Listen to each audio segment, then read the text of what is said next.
नमस्कार साथियों, स्वागत है आपका आरोनैम एकेडमी में।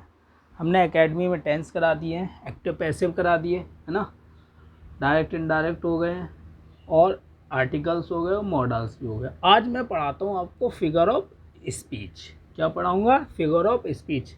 जैसे आपने हिंदी ग्रामर में आपने सुना होगा अलंकार, ऐसे ही इंग्लिश में ही होते हैं फिगर ऑफ स्पीच। इसे हम क्या कहते हैं? अलंकार। देखो, फिगर ऑफ स्पीच को अगर हम डिफाइन करें तो क्या होता है? Figure of speech is a technique to make the language beautiful. क्या लिखा है? Figure of speech is a technique to make the language beautiful. मतलब अलंकार भाषा को सुंदर बनाने की कला ही मेरे क्या कहलाती है? अलंकार कहलाती है, फिगर ऑफ स्पीच कहलाती है। ठीक है, अलंकार भाषा को सुंदर बनाती है। मतलब ये फिगर ऑफ स्पीच क्या करेगी? एक टेक्निक है जो लैंग्वेज को ब्यूटीफुल कर देगी, वो फिगर ऑफ स्पीच होगा। जैसे कि he is the star of his family. देखो, द स्टार लग गया तो ये क्या कर रहा है? फैमिली को स्टार बना दिया, तो ये क्या है? Figure of speech. अगर हम इसके टाइप्स देखें, kinds of figure of speech कितने होते हैं, तो देखो सबसे पहला होता है सिमिली। इसे हम कहते हैं उपमा अलंकार। हिंदी में जैसे आपने सुना होगा उपमा, ठीक है, सिमिली होता है। दूसरा होता है मेटाफोर, जैसे आपने हिंदी में सुना होगा रूपक अलंकार। तीसरा होता है पर्सोनिफिकेशन, इसे हम कहते हैं मानवीकरण। क्या है? फिर से देख लो, सिमिली, उपमा, मेटाफोर, रूपक, पर्सोनिफिकेशन, मानवीकरण। ठीक है। एपोस्ट्रॉफी होता है संबोधन, एपोस्ट्रॉफी संबोधन। हाइपरबोले अतिशयोक्ति। क्या होता है? अतिशयोक्ति। ऑक्सीमोरन होता है विरोधाभास। क्या होता है? विरोधाभास। और ओनोमोटोपोइया होता है ध्वनि सूचक। क्या होता है? ध्वनि सूचक। तो ये होते हैं 7 टाइप्स होते हैं, 1 2 3 4 5 6 7।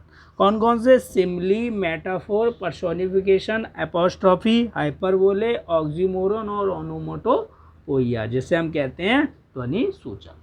देखो, आज हम देखते हैं, पहले सिमिली को समझते हैं।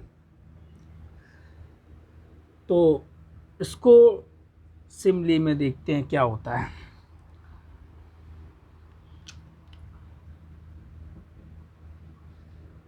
सिमिली जिससे कहते हैं उपमा, हिंदी में आपने पढ़ा होगा, आज हम इंग्लिश में देखते हैं।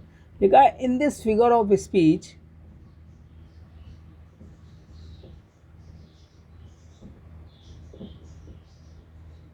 स्पीच इसमें क्या होता है? Comparison is made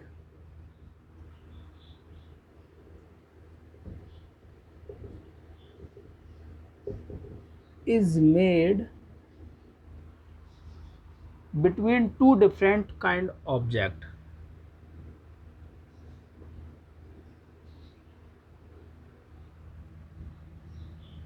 Two different kinds of object. मतलब दो ऑब्जेक्ट के बीच में होगा। हमें एग्जांपल बताएंगे तब अच्छे से समझ में आएगा। और ये क्या होता है? द वर्ड कंपैरिजन जो होगा, इसमें क्या यूज हो रहा होगा? जैसे लाइक, कंपैरिजन किस किस के बीच में? लाइक आ रहा होगा, हैं, एज और सो, ठीक, और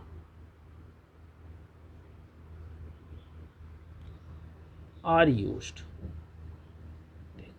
क्या? लाइक, एज या सो आर यूज्ड होते हैं। जैसे मैंने एग्जांपल लिखा, life is like a dream. देखो, समझ लेना अच्छे से। देखो क्या लिखा है? In this figure of speech comparison is the made between the two different kind of object. Two different kind of object के बीच में क्या? देखो, लाइक आ रहा होगा, बीच में एज और सो आ रहा होगा और यूज्ड हो रहा होगा। तो ये देखो, life is like a dream, तो देखो ये लाइक आ गया, तो इससे मुझे दो डिफरेंट बीच दो वर्डों के बीच में यूज हो रहा है ये लाइक, तो इसीलिए मेरा ये क्या हो जाता है? सिमिली। क्या हो जाता है? सिमिली। जैसे एक और एग्जांपल देख लेते हैं।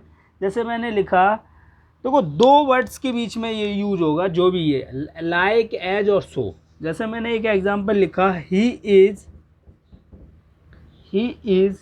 As brave as a lion.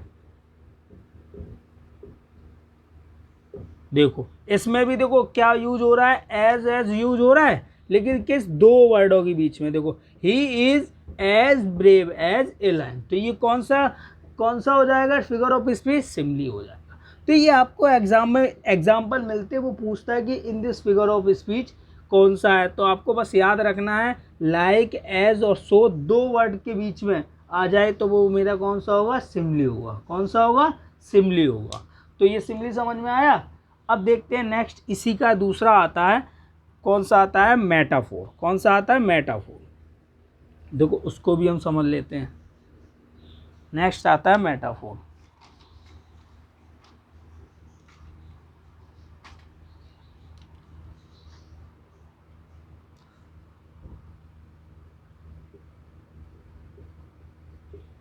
इसे कहते हैं रूपक।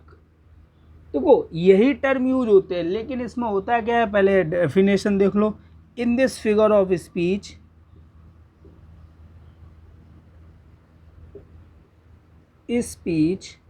in this figure of speech one thinks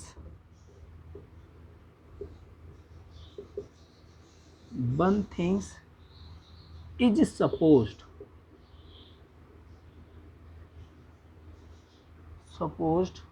to be another thing।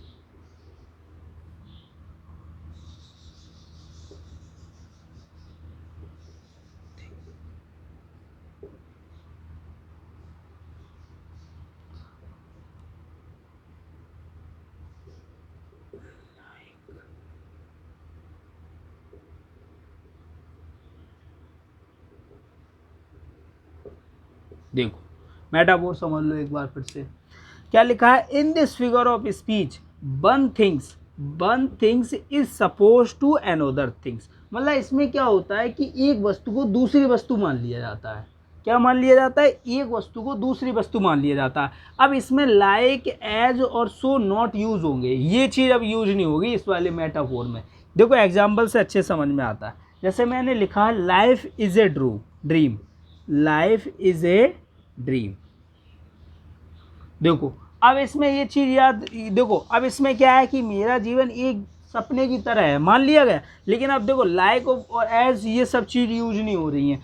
तो जब एक चीज़ को दूसरी वस्तु मान लें तो उसे हम क्या कहते हैं, मेटाफोर। क्या कहते हैं, जैसे लाइफ इज ड्रीम, तो ये कौन सा हो गया, फिगर ऑफ स्पीच, तो ये मेरा हो गया मेटाफोर। कौन सा हो गया, मेटाफोर। देखो life is like a dream था तो ये था सिमिली, इसमें था लाइफ इज ड्रीम ओनली, है ना, एक वस्तु को दूसरी वस्तु मान लिया तो ये मेरा क्या हो गया, मेटाफोर। एक और एग्जांपल देख लो, जैसे मैंने लिखा camel is the ship of dessert. देखो कैसे, क्या लिखा है, camel is the ship of, मतलब रेगिस्तान का जहाज किसे कहते हैं, ऊंट को कहते हैं। तो इसीलिए हमने क्या, एक वस्तु को दूसरी वस्तु माना, तो ये मेरा कौन सा हो जाता है, रूपक अलंकार, मतलब मेटाफोर। कौन सा हो जाएगा, मेटाफोर। समझ लेना अच्छे से। फिर से देख लो, लाइफ इज ए ड्रीम, एक बस दूसरा मान लिया तो ये मेटाफोर हो रहा है। और camel is the ship of desert, जैसे ऊंट रेगिस्तान का जहाज किसे कहा जाता है, कैमल को, तो ये कौन सा हो जाता है, मेटाफोर। और इसमें क्या होता है कि दो वर्डों के बीच में कंपेयर होता है तो वो होता है सिमिली। आज मैं दो ही कराऊंगा, कल मैं जो बचे हुए हैं वो फिगर ऑफ स्पीच कंप्लीट करा दूंगा। देखना अच्छे से, जो चीज़ समझ में नहीं आए कमेंट के द्वारा मुझे बता देना, ठीक है। आज के लिए इतना ही, धन्यवाद।